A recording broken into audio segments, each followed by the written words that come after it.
سمندر کنارے ایک درخت تھا جس پہ چڑیا کا گھونسلہ تھا۔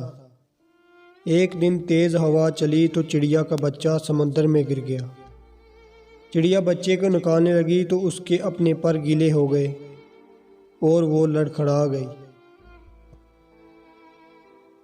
اس نے سمندر سے کہا اپنی لہر سے میرا بچہ باہر پھینک دو، مگر سمندر نہ مانا۔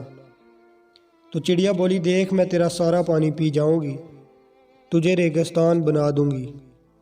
سمندر اپنے غرور میں گرجا کہ اے چڑیا میں چاہوں تو ساری دنیا کو غرق کر دوں، تو پھر بھی چڑیا ہے، تو میرا کیا بگاڑ سکتی ہے۔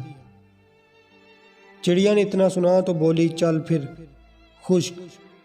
اس نے سمندر سے کہا کہ اپنی لہر سے میرا بچہ باہر پھینک دے، مگر سمندر نہ مانا۔ تو چڑیا بولی دیکھ میں تیرا سارا پانی پی جاؤں گی، تجھے ریگستان بنا دوں گی۔ سمندر اپنے غرور میں تھا اور کہا کہ تم میرا کیا بگاڑ سکتی ہو۔ پھر چڑیا نے ایک گھونٹ بڑھا اور بیٹھ گئی اپنے گھونسلے میں۔ یہی عمل اس نے 7-8 بار دہرایا تو سمندر گھبرا کے بولا پاگل ہو گئی ہو کیا، کیوں مجھے ختم کرنے لگی ہے؟ مگر چڑیا اپنے دن میں یہ عمل دہراتی رہی۔ ابھی صرف 22 سے 25 بار ہی کیا ہوگا کہ سمندر نے ایک زور کی لہر ماری اور چڑیا کے بچے کو باہر پھینک دیا۔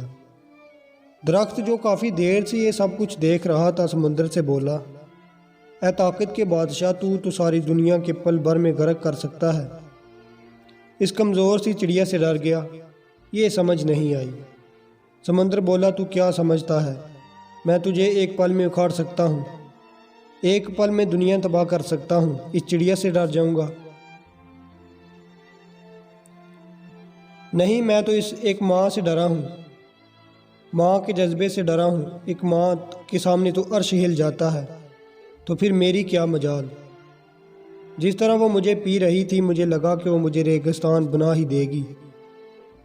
ماں اللہ پاک کی سب سے عظیم نعمت ہے، اس کی قدر کریں۔ اللہ پاک سے دعا ہے کہ وہ ہمیں اپنے والدین کی خدمت کی توفیق عطا فرمائے، آمین یا رب العالمین۔